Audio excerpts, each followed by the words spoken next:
Good afternoon, folks, and welcome back to World War II TV. And we are in the middle of our History Reanalysed, or World War II Reanalysed week, and the first of a double bill of shows tonight, because we've got this one, and then a couple of hours later, we've got another one about the French occupation World War II. So busy night for me tonight, but I've been looking forward to this one because, for a start, my two stepdaughters are watching this one, I think. Hello, Chloe. Hello, Maddie in Paris, because it's a subject they're interested in. But also, it's just what we've been trying to talk about a lot recently, this idea of bringing World War II to a wider audience, talking about a wider variety of subjects. It's not all about which tank does what and how fast an aircraft goes. It's about people. And World War II was probably the most diverse group of people that ever faced in combat, because we were pulling them in from everywhere, and the scientists and there were actors in combat and musicians and clergymen and pacifists, and everybody was doing what they could to fight the war effort. So we are going to be talking about Stephen Bourne is our guest today. He's a social historian. He writes a lot about Black history, gay history. He's a prolific author, and we've just had a nice chat, and he seems to be very, very nice as well. So good evening, Stephen. How are you doing? I'm feeling very nice. Thank you for the invitation. I really appreciate it. Well, thank you for coming along. So, you Fighting Proud, the story of gay men in World War I and World War II. Before we get into it too much, obviously you've written a lot about variety of subjects. It's all about sort of social attitudes and different diverse elements. How difficult was that book to write of all the ones you've tackled? I would say it was an extraordinary experience, because I never intended to write it. I mean, I've been writing books, history books, for 30 years. This is my 30th year this year. And most of them have been Black British history books. If any, just by the by, I hope you don't forgive me. If anyone wants to find out more, it's all on my website. Stephen's website is in the description below, folks. So all the details of his books down there, and the link to buy Fighting Proud is in the description below. So I urge everybody to go and check out all the resources there. Great stuff. But no, what happened with Fighting Proud was I never intended to write the book. I wrote an article on gay men's lives in the Second World War in the forces on the home front for BBC History magazine, and the only time in 30 years a publisher came to me, an editor contacted me through my website, emailed me and said, really love your writing style. It's very kind of non-academic, because I'm not an academic. I don't use words ending in ology. And I don't theorize, but I try to kind of base my work very much on first-hand testimony, personal testimony and anecdotes and that kind of line of inquiry. And so it evolved out of that discussion with this editor at this publishing house about 2016, I would imagine. So, and because we were still in the middle of the World War I centenary period, I said to him, like a fool, can I expand the book to include World War I? So it's the two world wars. I say like a fool because I didn't realize what I was letting myself in for, because although I was pretty much confident I could cope with the Second World War and the stories I'd already found and the leads I had, the First World War was much more challenging and difficult. But what I did decide, Paul, was not to write about the usual suspects. No disrespect to Alan Turing, but when I went to my local library and found a book, that big on just one, there were several, but one was that big, I thought, I cannot do justice to this man, and other people are much more knowledgeable and expertise on it. So I'll just do sections at the end of the book about kind of Lawrence of Arabia and Alan Turing, the people that readers would be more familiar with. But to come back to your question, it was an incredible experience writing the book, because I literally had to kind of just dive in, build upon the knowledge that I had and the lives that I knew about. But my goodness, did it expand very fast. And when people say to me, how did you find this information? I haven't got a clue. It just kept coming at me. Names, the internet helps, of course, but I started buying books off the internet to do with some of the people in the book, and finding that would lead me to another gay man in the Second World War that I never heard of. I mean, some of these men in my book I've never heard of before. and I just loved it because it brought these stories out into the open. And I'm glad you mentioned Alan Turing. We will move on from him quickly because a lot of people watching, if they were asked to name a gay man from World War II, they would say Alan Turing. And his efforts for our country, what he did, I mean, beyond, we can't imagine how much he helped us win the war. Incredible genius. But in some ways, he's not really an accurate representation of an ordinary gay man, because he was a very unusual man in all sorts of regards. So is it odd that he's kind of the figurehead for this experience? Because, as I said, I don't mean that to be nasty about Alan Turing, but he was a bit odd. He was an unusual guy. So the fact that he comes back as that name, is that kind of hindering what you're doing or helping? No, I think I don't mind odd or unusual. I think we're all of us have to accept. We can't. I know you're not judging, but we don't judge. We shouldn't judge, and I think all the honours and recognition, and I think he's on a £50 note. I mean, he is now. Yeah, he's on the money. And there's a statue somewhere. I mean, it is extraordinary and well deserved and richly deserved the recognition that he now gets. But you're absolutely right, Paul. There are gay men from the Second World War, from all walks of life, from all professions, from all the armed services and the homefront stories, that never get the kind of recognition they deserve. And that's the way, I think, in some respects, traditional history is done in Britain. It selects certain people, and then it doesn't acknowledge that there are lots of others as well that deserve as much recognition. And of course, we will talk about some of these other people as the show goes on. But what, in my prep for this, what sort of strikes me about this is that we define World War II as probably the only war that is truly good against evil. I mean, other wars are maybe about land or politics or which god you believe in or don't believe in, or territory or prestige of a monarch or a leader. World War II was the combined efforts of the Allied nations to defeat two very evil organizations that were out to kill people.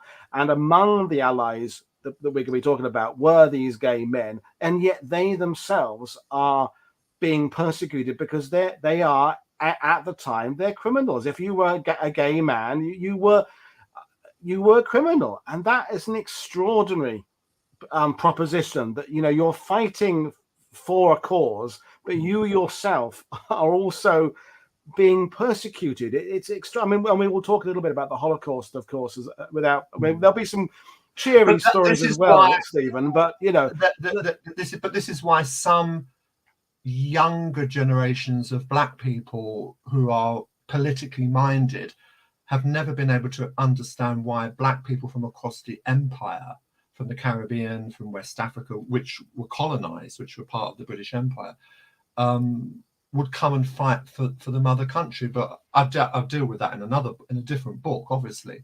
But there are similarities, there are parallels. It's because they were loyal to the mother country, because they were loyal to Britain. And what Sam King, a Jamaican who joined the RAF in 1944, told me, he said, living under colonial rule was bad enough, but it was a darn sight better than living under Hitler.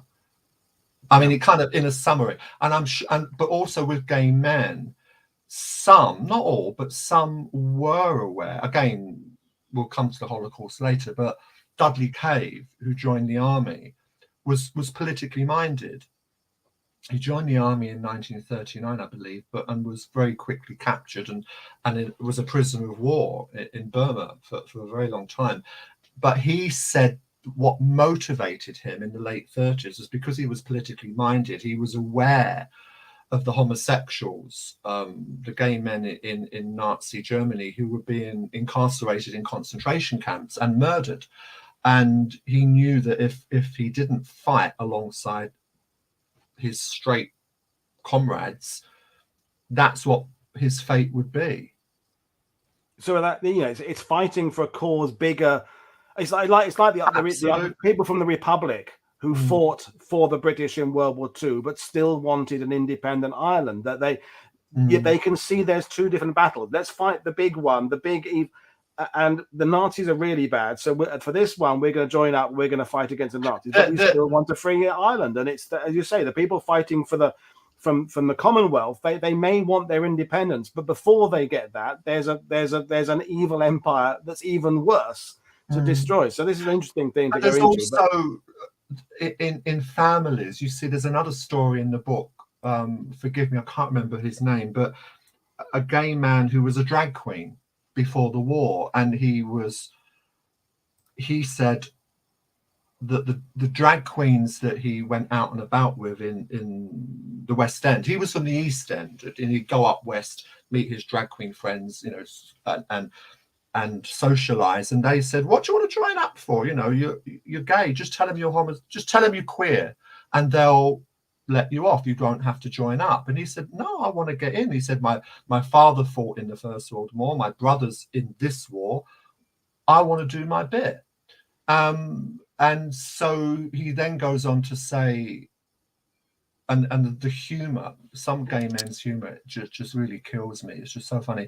He said they did the worst thing possible. They put him on an RAF base on the phone lines, and he kept plugging in all the wrong things, you know, those and he said he was positive he was the cause of the London Blitz. So they moved him very quickly somewhere else, but he did his bit. He served, but he served because, unlike Dudley, who was more politically minded, this guy wanted to do the same as his father and his brother, loyal. I think that's the thing, loyalty. I mean, we're talking about, you know, we've moved on from Alan Turing, and, you know, you've sent some photos through, and let's talk about this gentleman here, because if you're talking about a bona fide World War II stereotypical, you know, hero, this is one of them, isn't it? This is a fighter pilot. So who are we looking at here? Wow, we're looking at Ian Gleed. Ian Gleed was greatly loved and respected in the RAF, and quite well known in the RAF. I mean, he was a Battle of Britain hero. Yep, Distinguished Flying Cross. Yep, yeah, he's got the medal ribbon. You can see it, and he loved the RAF. He actually learnt to fly some years before the First World War. I believe, off the top of my head, his father was a doctor, and his father expected him to follow him into medicine, but he wanted to fly. He just wanted to fly. He just loved it, and so he learnt to fly before the Second World War. And then when the war broke out, you know, he couldn't wait to get stuck in, and he was a Battle of Britain hero. He was bailed out of his aeroplane and survived. I mean, his description in his book, he wrote his own book in 1942 called A Rise to Conquer, and he was very much a hero, a World War II hero, and sadly killed in action over Tunisia in 1943. He was shot down and didn't survive the war, but in the RAF, because they loved him and respected him, he was one of the guys, one of the chaps. I mean, you'd never see this represented in films like The Dam Busters, but it happened. And I think because he was popular, he had a big personality, a big heart, people just turned a blind eye. This is what happened. You see, in the RAF, as we know, the Battle of Britain decimated the RAF. I mean, that's why they had to lift their colour bar and bring men in from the Caribbean and West Africa to join up. There had been what they called a colour bar. Absolutely, yeah. Before the Battle of Britain. And so gay men like Ian, although I think he was discreet, but if he was known by the authorities, they turned a blind eye, because they needed expert pilots like him. But this is fascinating, because when you said they're discreet, this poses so many questions, because how would someone like Ian just go about living day to day? Because, as I say, it's that you're not supposed to be gay. So you just kind of ignore it and just do his job. I never knew anything about him. There was no mention of him in any gay history book, in any history book. nothing about his homosexuality until 1997. And the only way I found out that he, even in his autobiography, A Rise to Conquer, published in wartime, he pretended, his publisher insisted that he pretended he had a girlfriend. So he wrote about this girlfriend, Pamela, who didn't exist. And his family and friends were surprised, he's got a girlfriend. But he had to explain to them that he made her up because the publisher insisted. But I found out in 1997, as many people did, because there was a documentary on the BBC about the lifting of the ban on gays in the armed services. And 3 years later, the ban was lifted. It took a long time, but the campaigners got there in the end, bless them. And his lover, who was also in the RAF, Christopher Gotch, was interviewed and talked quite openly about their sexual relationship. Christopher was a younger man, joined the RAF, was also very heroic in battle and served in the RAF all through the Second World War. But he was very open and forthcoming about Ian Gleed, and he appeared in another documentary that year, It's Not Unusual, which the BBC did, about the history of lesbians and gays in Britain. And again, Christopher's interviewed about Ian Gleed. So it all came out into the open. But it never registered. So Ian Gleed has never been given the sort of recognition of someone like Alan Turing or Dirk Bogarde or any of the kind of familiar gay, Quentin Crisp, all the familiar gay men from British history that we're aware of. He's never been given a recognition, and I wanted to try and correct that. That was one of the things that motivated me to do the book Fighting Proud. But the sad thing, of course, Stephen, is that his partner lived till was able to write about this in the late 90s. How many gay servicemen from World War II either died well before it was acceptable socially to talk about the fact you were gay, or they died in the war? So essentially, although you've compiled some fantastic stories, there's probably 10 times more fantastic stories that died during the war because there were gay men who would, by today's standards, possibly have openly admitted they were gay, but they were living a closeted life because of the culture, because of the rules, because of the law, and because of their everything else, the difficulties. But I would say, Paul, that that's true of any aspect of people's history. Traditionally, the historians have been white, middle-class, Oxbridge educated men, and they have been some, I'm sure, have been broad-minded, but most of them haven't, and they've been very closed in. So we've lost not just the gay men's stories, but women's stories, working class people's stories, because whoever interviewed working class people about their lives? Well, unless they're Cockneys. I mean, the war films always has a Cockney. They never have anybody from North there. They never have a Geordie or a Scouser, but there's always a John Mills Cockney, I suppose. But the Cockneys are always played by radar. They're doing the Dick Van Dyke. Radar educated, and they all sound like Dick Van Dyke and Mary Poppins. But the thing is, I mean, one of the questions I was going to ask, and it's been bubbling around in my head, kind of how to ask it and in what way to say it. The thing I want to get at is why do we need to understand what the experiences of gay men in World War II? Like, I mean, I'm being sort of devil's advocate with that. I think it's important to understand everybody's experiences, because the more diverse of the voices we hear, the more we understand it, and therefore the more we can relate to it. When I had Kiran Sahota on last week talking about her work with South Asians and what they're trying to bring people from Birmingham and Bradford and understand their ancestral connections to World War II and World War I. It's for a sense of belonging that World War II, we all of us participated in it from our demographic groups. There were gay men, there were lesbians, there were pacifists, there were atheists, and we all did it together. So why is it important that, particularly the military buffs, the people who read about tanks, why should they be here? What can they learn about the experiences of gay men in World War II that's important? You've answered the question yourself. It's about diversifying the Second World War. It's about making it more appealing to a diverse audience. And younger generations in this country are much more culturally diverse and more attuned to this sort of thing than my generation and generations before me. But there's room for all of us. There's room for the white middle class Oxbridge academics. There's room for the men that love all the military stuff, and that did worry me a bit when I did Fighting Proud. I thought, they're going to expect me to know all about the battles and all that, and I realized, no, Stephen, history is for all of us.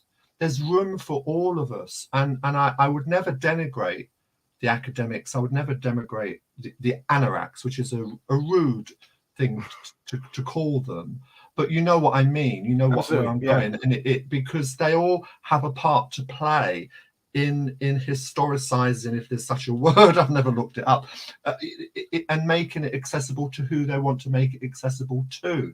So my voice, writing about the Black community's involvement in the Second World War and the gay community's involvement in the Second World War, is just one of many, many voices. They're all valid, and it just so happens mine is perhaps a bit more relevant to the diversity and the cultural diversity that we have in this country. And that's what I really want to kind of get to. The point I want to get to is, I left school with nothing. I'm working class. I still identify as working class. I left school at 16 with nothing because I went to a secondary modern in a generation that, you left school at 16 and you went out into the big wide world. So what? Lots of kids did. But I wanted an education. I wanted to learn about things. And so I'm pretty much self-taught. Although I did do some academic work later on, I kind of rejected it as a career. And so my sort of approach to history is very much, as I said at the beginning, it's about first-hand testimony. It's about anecdotal stuff. And a lot of that, you're right, has been lost, but we can't do anything about that. But that doesn't mean that the stories can't still be told with what we have.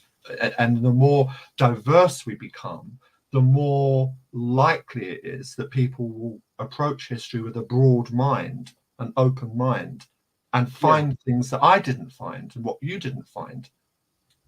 I mean, exactly. I mean, I was going back through I did a Facebook post back in 2012, and a lot of my Facebook friends are authors and people who escort veterans on trips to, remembrance trips and former veterans themselves. And I did a little post about why are there not more gay stories from World War II? This is before your book came out. And what was interesting is some of the people who've written books about really roughy-tufty units in World War II, particularly.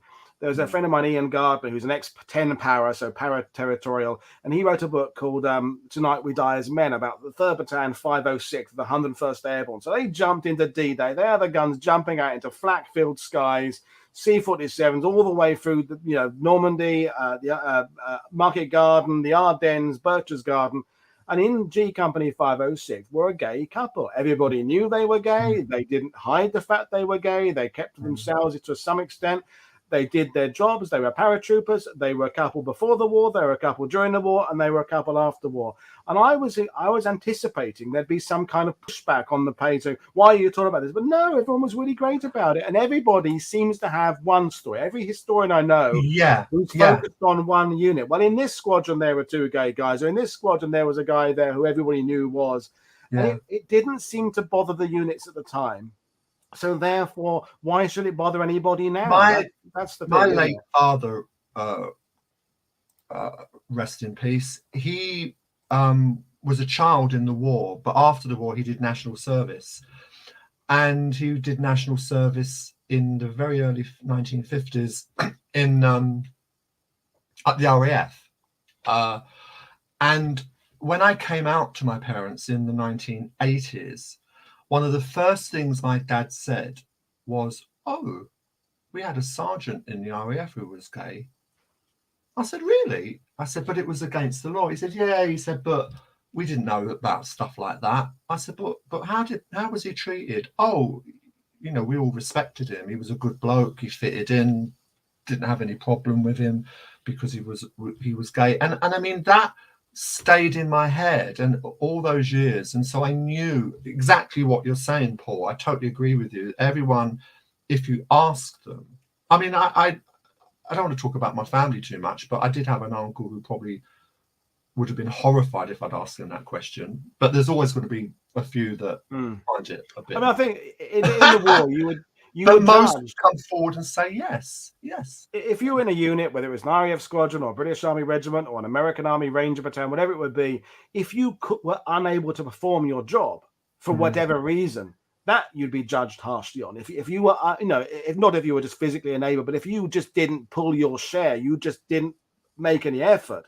But I don't think people who had a different sexual orientation or a different religion were judged that way, provided they did their job. If Provided they did their job. You know, a friend of mine, Harley Reynolds, is in Omaha Beach. You know, he grew up in Virginia, very sheltered, white-only sharecroppers, quite racist towards black people until his life was saved in Omaha Beach by a black medic, and then any prejudice just fell away immediately, and spent the rest of his life regretting his early childhood. Can I be cheeky and just read, because this is kind of relevant to what we're saying, read a little passage from the book? Absolutely, go for it. Because this was a story, this is one of the many, many gay men in the Second World War that I'd never heard of.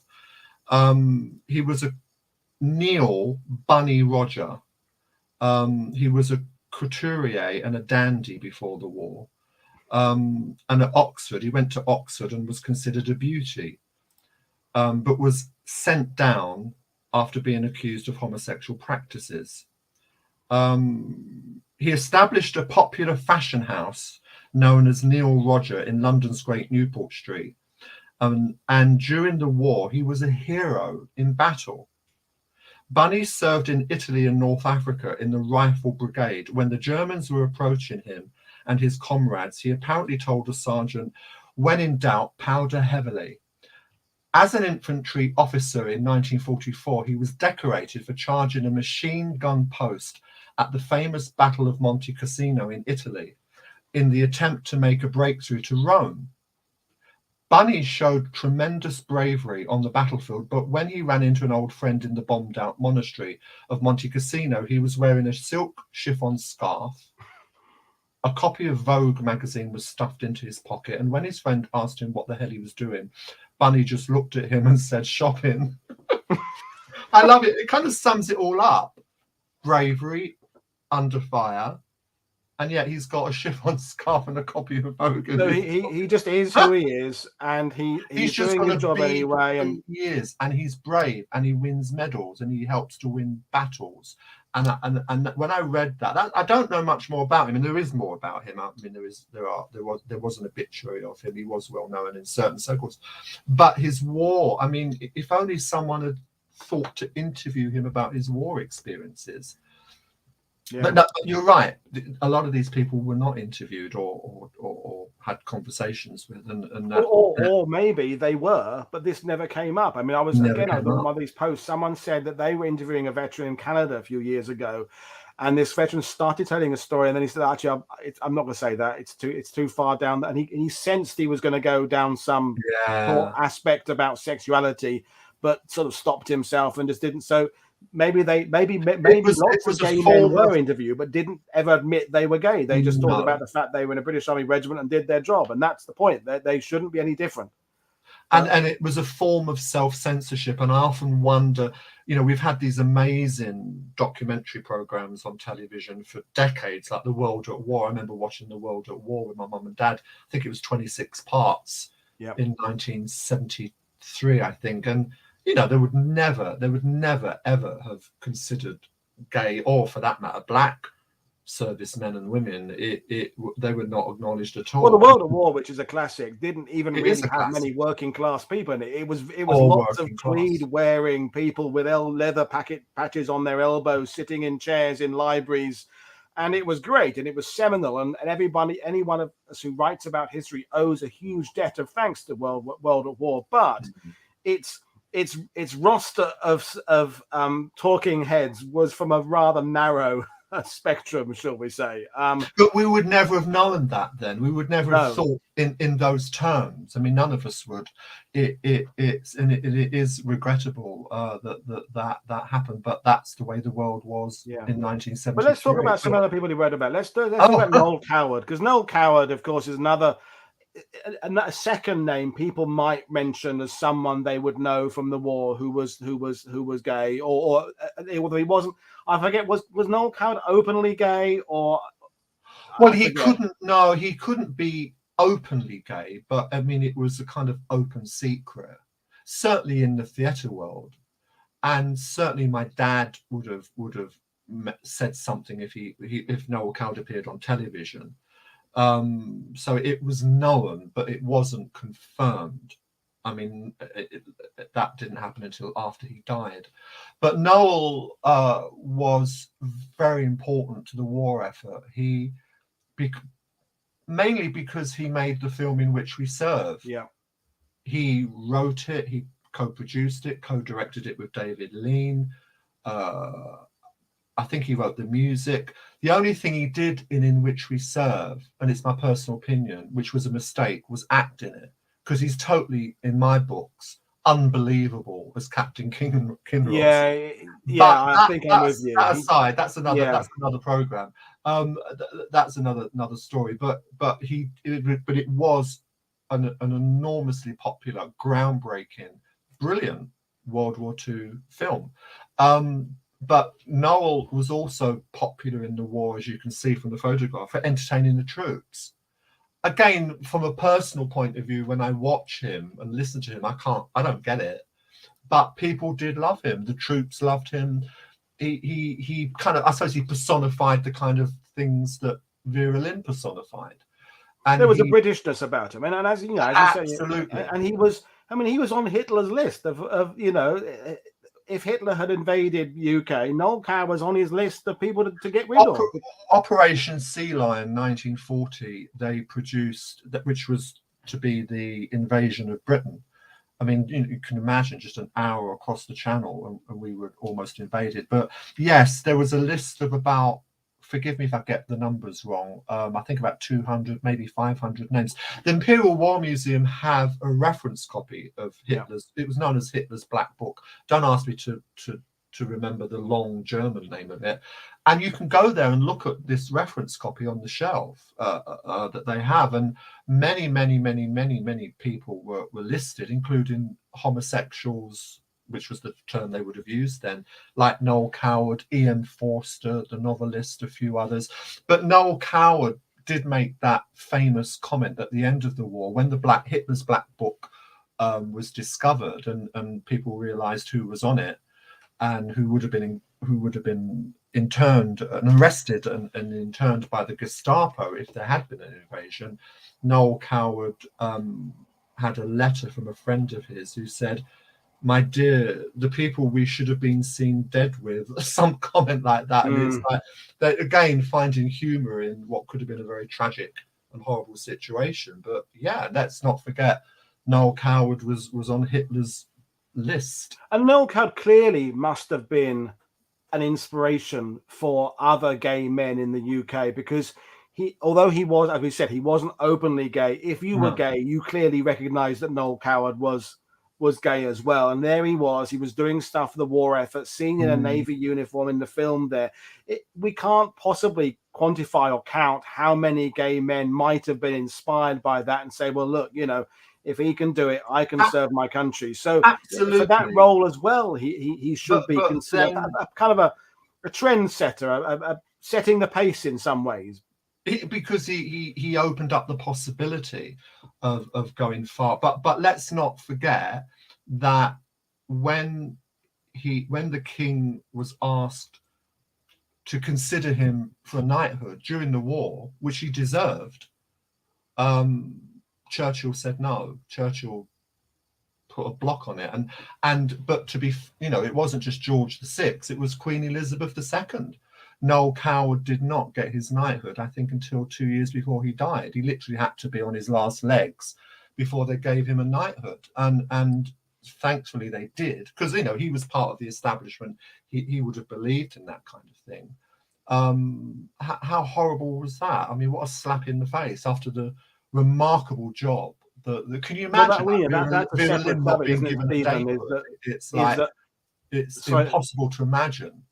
Is that the tragedy that all these gay men who did serve in World War II, the world didn't get much better in the UK for you as a gay man for another couple of decades. So that you've got rid of an enemy, you've managed to get rid of the Third Reich and Hitler, but you're still living in a society that in many ways publicly doesn't want you or doesn't want you to be who you are. And that, you know, it's better now, but that, you know, that as we talk about the fact that in France and Netherlands, they have to rebuild their cities.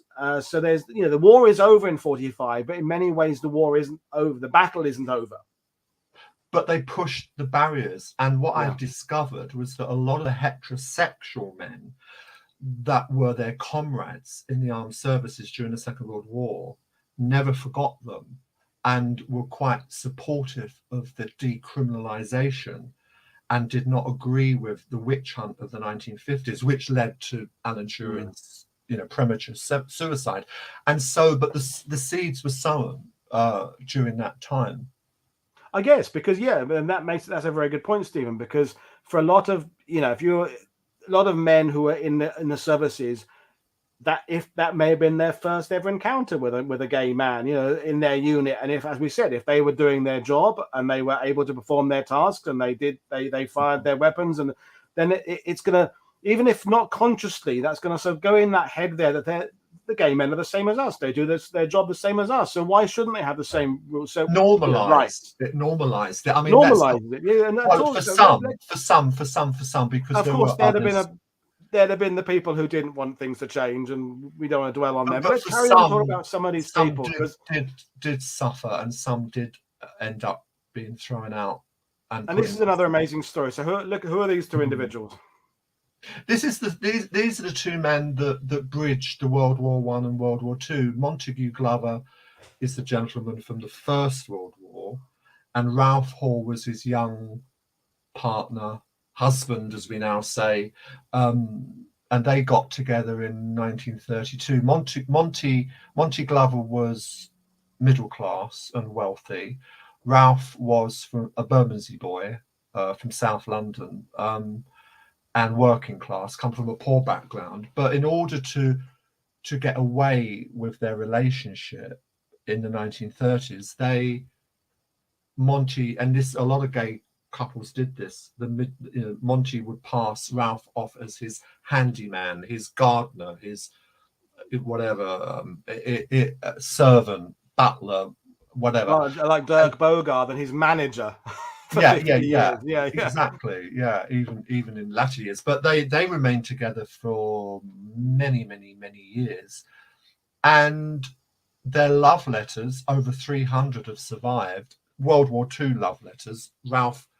Monty wasn't in the Second World War, but Ralph was in the RAF, have survived, and which is remarkable because they weren't censored. How on earth they ever got past the censor? But it's a miracle that any of their photographs, huge number of photographs about their daily life and wartime love letters, survived.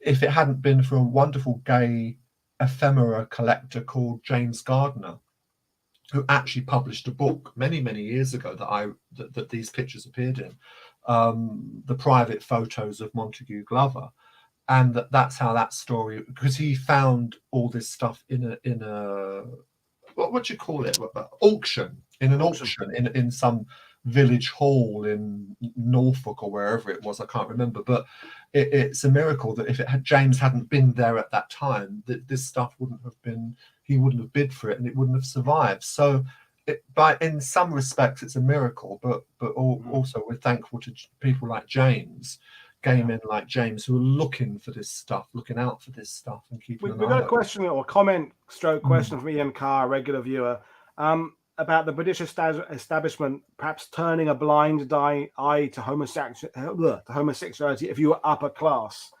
Do you think there's some truth in that? Is that if you were posh and rich, there was more of a blind eye turned to what you're doing than if you were working class?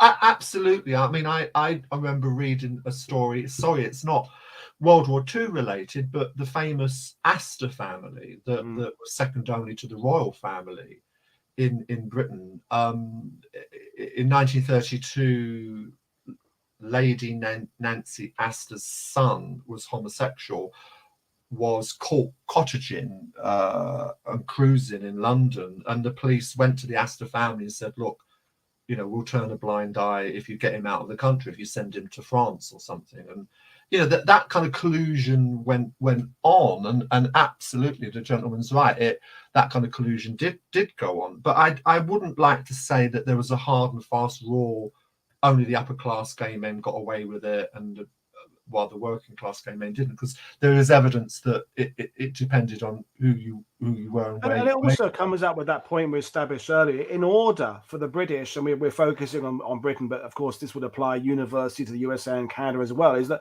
to get an army, a navy, and an air force of sufficient size to defeat the Third Reich, we would have to accept the whatever, you know, Kinseys report in 1948, whatever it is, 10%. I mean, even Himmler, I was reading about Himmler today. Himmler in the 1930s stated that he believed between 7 and 10% of all German males were homosexual. So between 1 and 2 million Germans. So, and Himmler was saying they should all be killed, was his next line, which is not very, very nice. But if we believe Kinsey's statistics, and we're not going to go into that too much, but it does mean that of the millions of servicemen who were in the army, if even just 2% were gay, and they'd all been booted out because there was some rule, we might not have won the war, because we needed to fill those. As you said, the RAF was on its last legs in 1940. Can I just come in there and say something that's in the book, because it needs to be worked at and thought about more closely. What I've said in the book is 1945. 1945, the war ends. The British public have been through 6 years of hell, not just the men and women on the front line in the services, but men and women and children on the home front. My father, at the age of 12, was buried alive with his parents when the house was bombed. 1945, what happens? Okay, I simplify it in the book. It's the only way I can write. All the West Indians and West Africans that had come here were expected to serve in the services, in the munitions factories, were expected to take their uniforms off and go back to the Caribbean and West African colonies and live under colonial rule. All the women that had been encouraged out of the home and to work in munitions factories and in the armed services were expected to go back into the kitchen and cook their husband's tea. All the gay men who, when a blind eye was turned, suddenly start to get arrested again by the criminal. You know, they were criminalized again. 1945. It's a very important thing, and I can understand it. I don't like it, but I can understand it, because what the British public wanted to get back to in 1945 was what they perceived as normality. Well, we know what they expect. They expect to go back to pre-war, you know, the cottage with the roses in the garden and all that kind of image, even if they didn't live in that kind of world. They wanted to get back to some sense of normality, and women being independent, black people coming to this country and supporting the war effort, and gay men being accepted for the duration was not normality. Yeah. Exactly. And I know that's an oversimplification, but but it's true. I mean, women go back home and have babies. You know, black people go back onto menial work. Gay people go back in the closet. You know, the war's over now, so exactly. Or get arrested and go back to the comfy world of the 1930s. I mean, it's but like that is because, in my humble opinion, and I've been around a while now in this country, Britain is by nature a very conservative country. Conservative with a small c, not political. Conservative with a small c. We don't like change. We don't like being challenged. We feel safe in our little bubble, little island nation. Yeah, the nation. And I understand it. I mean, I'm British, for goodness sake. How can I not understand it? I don't always agree with it, but I put my money where my mouth is and do something about it in my own small way by writing books like this. That's how I make a contribution. At least I like to think I do. I mean, we'll carry on. I mean, we're throwing people are loving the conversation today, so this is really good. No. So we've got a couple more people to talk about. So this dapper gentleman here is great photo, by the way. Again, I'd never heard of him. It's awful, really. But it's not awful, because writing "Fighting Proud" was how can I get it on? Yeah. writing this book was a revelation to me, because I uncovered stories for myself and also put them into the book to share with people.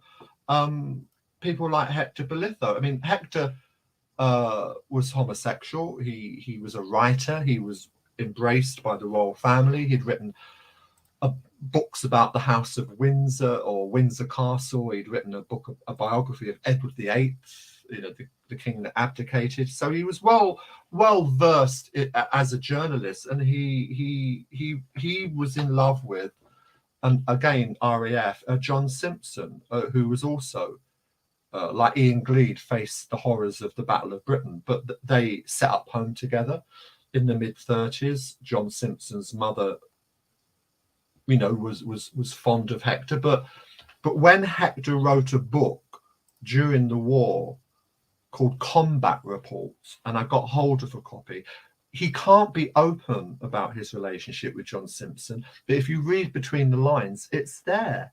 And Hector's love and admiration for the RAF pilots that he befriended is beautifully expressed all through the book. It's a really wonderful Second World War book about the Second World War, about the RAF. Hector wrote that book, 1942, and he wrote another book that I accessed and quote from in my book called War in the Strand. And he's just not remembered. His work isn't up there with the great chroniclers of World War II history.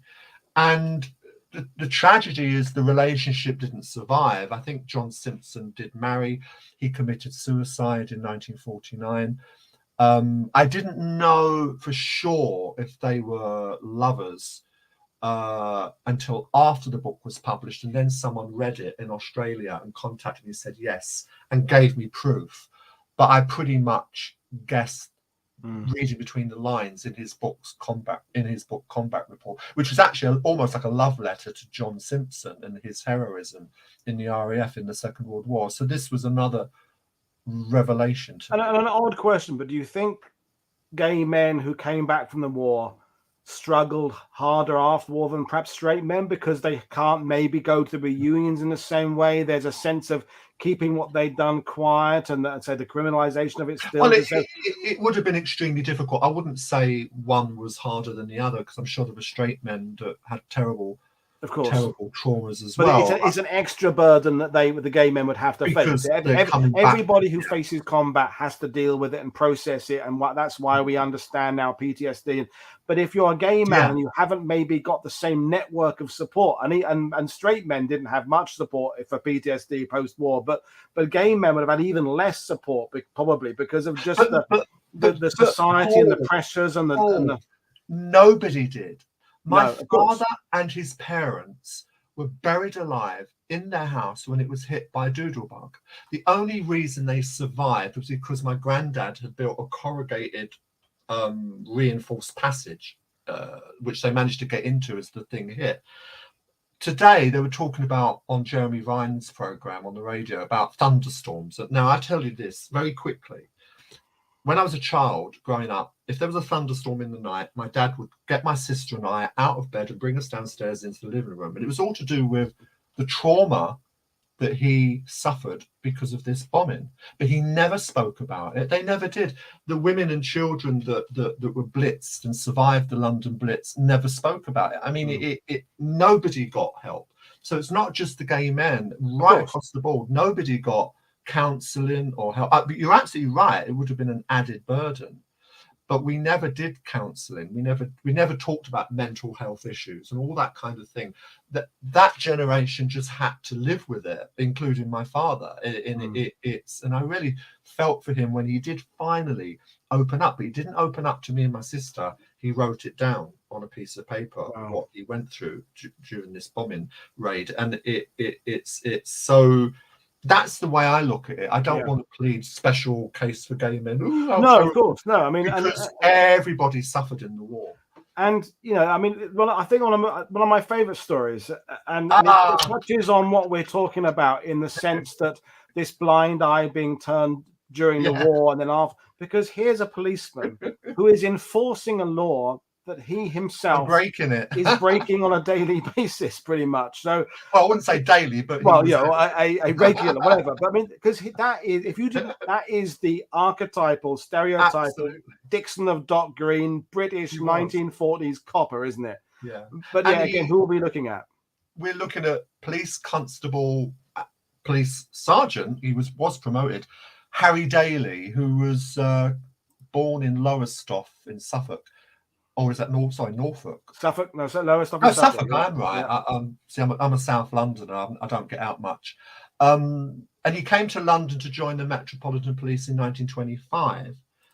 By the time the war broke out, he was a sergeant in the London Blitz in Westminster, that kind of area, and did write a wonderful autobiography that was published long after he died in 1971, called This Small Cloud, now sadly out of print. But he wrote very movingly, like Hector Bolitho, about his war experiences as a bobby on the beat, his daily life. And he's quite open in the book about being gay. And it was well known in the Metropolitan Police, where he served, not the whole of the Metropolitan Police, but, you know, his colleagues knew that he was about his sexuality.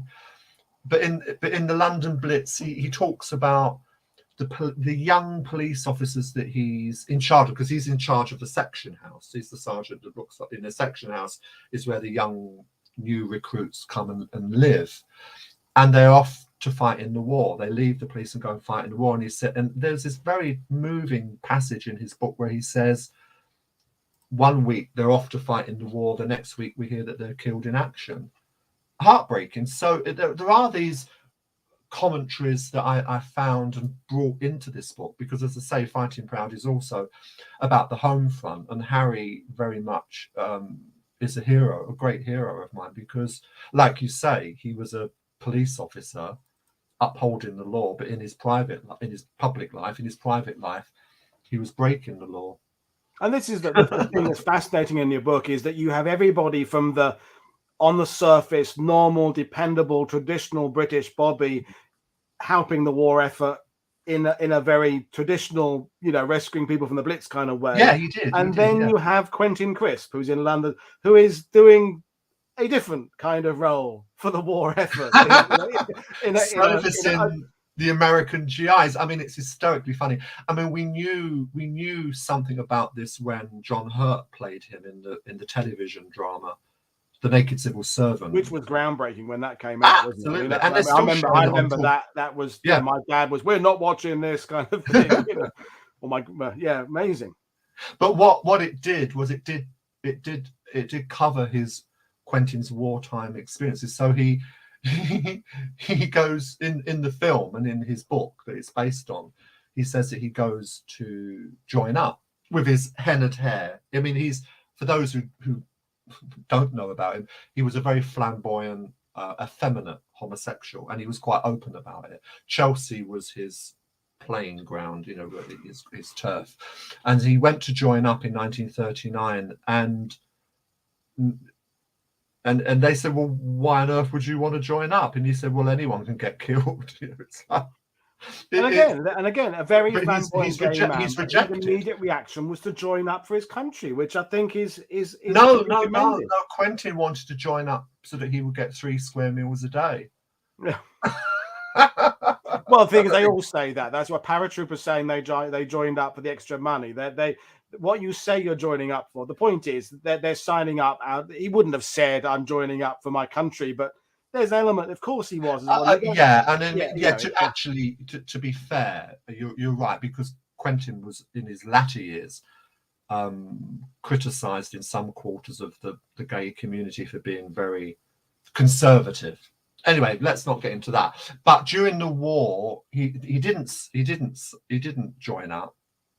But during the war, he did have a great time in the blackout with the American GIs, because the American GIs flood into this country from 1942 onwards. Once they entered the war in December 41, thousands and thousands and thousands and thousands of hunky American GIs, and they were quite up for it in the blackout in dark corners, in alleyways, and and he was quite open about that in his autobiography, which was published in 1968, the year after decriminalisation. He probably wouldn't have got that book published before decriminalisation or partial decriminalisation in 1967, and then it's made into a television drama with John Hurt, where it's all brought out into the open. But it's some of the older gay men that I spoke to about the home front in the Second World War had the same experiences with American GI. I'm not saying that all American GIs were gay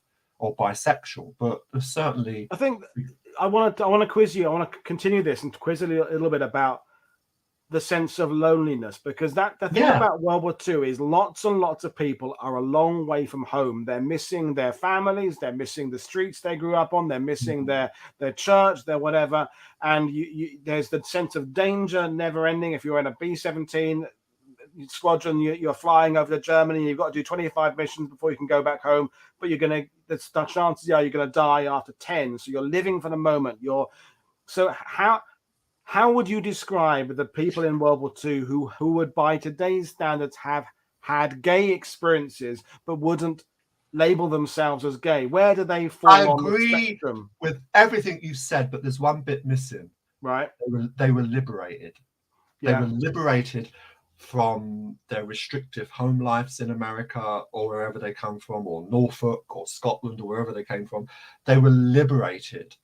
And so not all men, not all straight men, but they were liberated to such a degree. But they had fun. They had fun with women. They had fun with men. They didn't discriminate.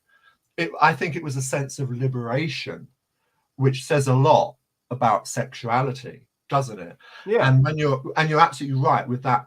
And not just flying over occupied Europe and the risks you're taking with your life, but just walking down Whitehall.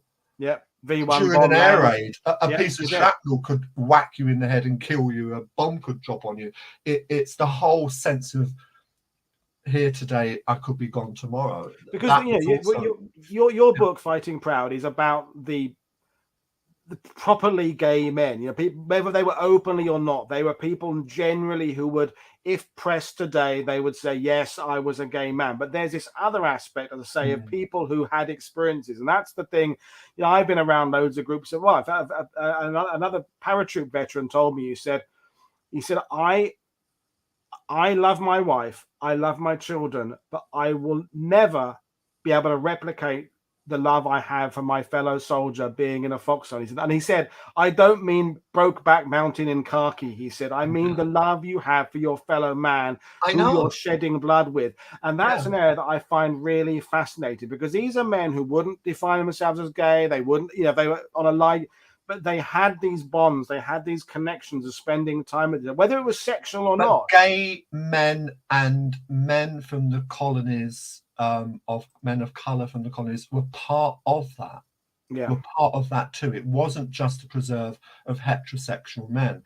And that's what we have to hold on to and remember, that there was, as you say, diversity. There was and there was a big grey area of how people, and it's that whole thing my two stepdaughters will be talking about, is that the danger of labels, is the danger of calling someone bi, straight, gay, this. It's everybody is fluid, everybody is a human being, and everybody in the war is experiencing an incredibly traumatic experience and are going through events that they would do things they wouldn't do normally, be it, as you say, the guy in Monte Cassino who's storming a machine gun, who that's not his natural arena, but there he was and he did it and he was a very brave man. So people are doing things on a daily basis they wouldn't normally do. And therefore, among that is having relationships of all types, from bonds. I mean, people talk about, I'm going off on a tangent, Eisenhower and his driver, Kay Summersby, and did they have a relationship or not? We don't know, ultimately, whether it was sexual or not, but they had some kind of connection. He relied on her for some kind of emotional support when he was very stressed about planning Overlord. And how many men in combat, and for that matter, women in the war, would rely on men beside them for that comfort, for that support, for that help to get through it. And would they define themselves as doing anything gay, homosexual? But I find it fascinating. And again, it's this idea of diversification, opening up the understanding of World that's War II. all I could possibly hope for with this book, to throw it into the pool, throw it into the mix, and just see if it was picked up and read by people, because there's a whole wealth of information out there that I've never uncovered that other people need to think about. And before we where things, let's talk a little bit about, we touched on it earlier, the homosexuals who were murdered by the Third Reich in the Holocaust, because as you said, this wasn't known for a long time, and now it's becoming a bit better known. And we the figures, no one quite knows exactly how many, because they were classified as criminals and asocial and antisocial, but sort of 15,000, 20,000 could be considerably more. All I want to say on that, Paul, is that today was the announcement of a Holocaust memorial at Westminster. I just hope the memorial will be inclusive.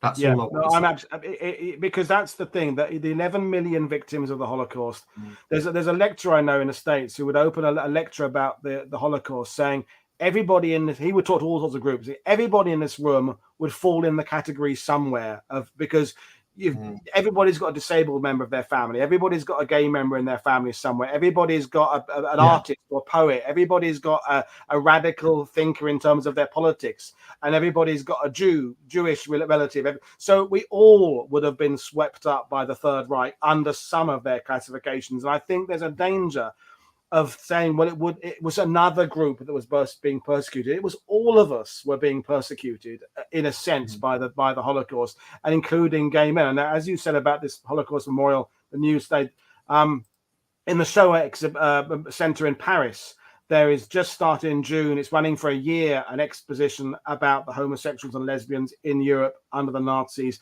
not just the Holocaust, but also the oppression, the rules, and also it's looking at some of the positivity as well, the underground clubs of people who work for the war effort. And I think it's really important, again, that we address the fact that all sorts of people were victims of the war and helped the success of the Allies in overturning the Third Reich. So, is there another potential volume in the future about the persecution of homosexuals in World War II from your part, or do you think that's been done by other people?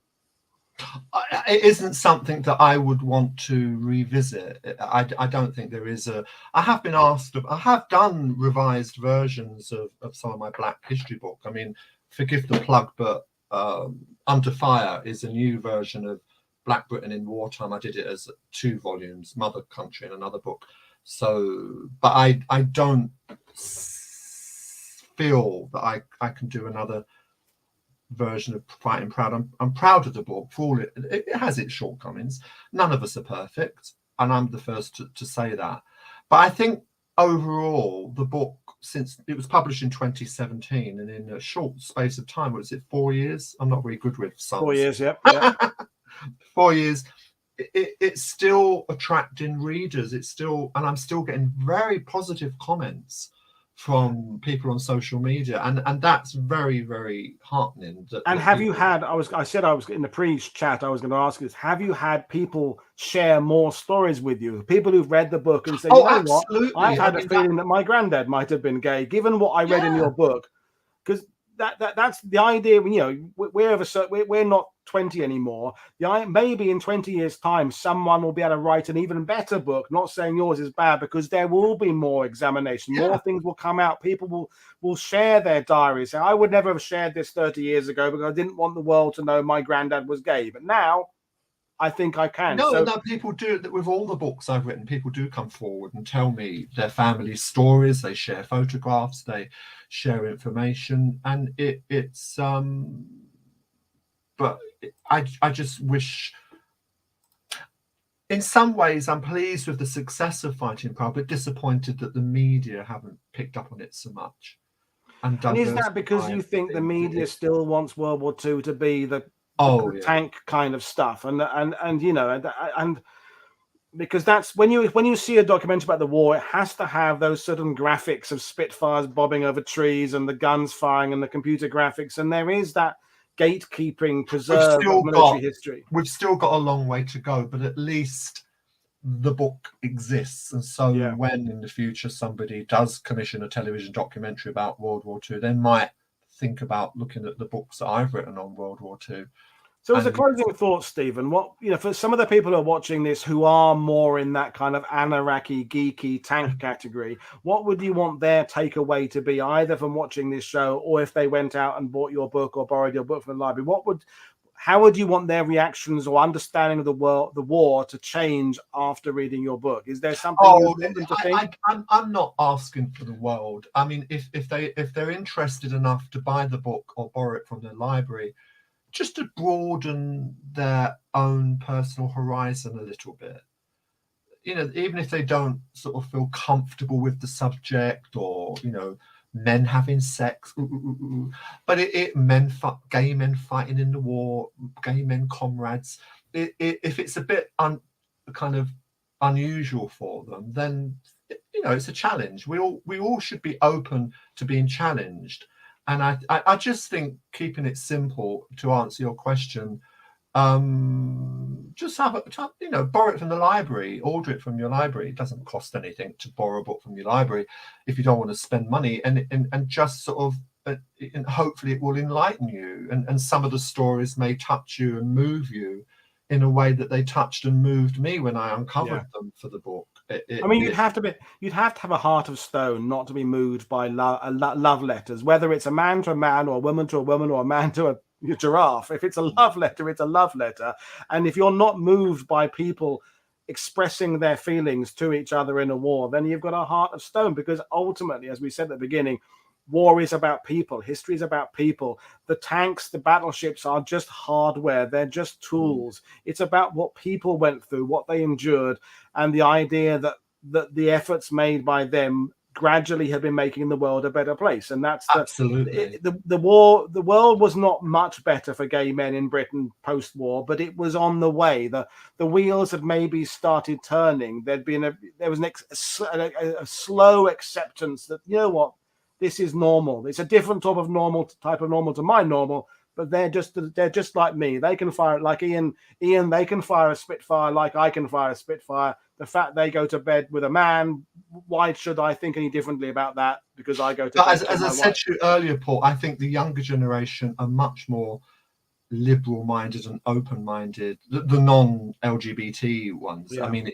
are much more open and receptive to these kinds of histories that have not been written before and not been acknowledged in the traditional history books. And so, we've still got a long way to go, as they say, but at least I've cracked open the subject. That's all I can hope to do, is crack open a subject and hope that it will generate more interest and exactly. I mean, that's we've talked about people writing about history from India now, which wasn't happening 10 years ago. There's only so much you can say about tanks and armored cars and rifles, but about people, there's always more to be told. That's the thing.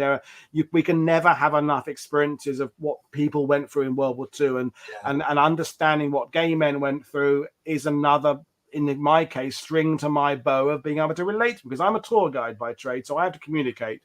So if I want to communicate to people on a D-Day beach about the events of D-Day, the more I can relate it to their experience, the more they will take away from it. So if not that I don't want to say that I would only tell gay stories to gay people, because I wouldn't. I would try and give a broad range of stories to a broad range of people. But it's accepting that this is a shared history of lots and lots of different types of people, and everybody's experiences are valid. And it's very important also to say that when it's portrayed in films and television dramas, that it's not being politically correct, it's actually being factually accurate.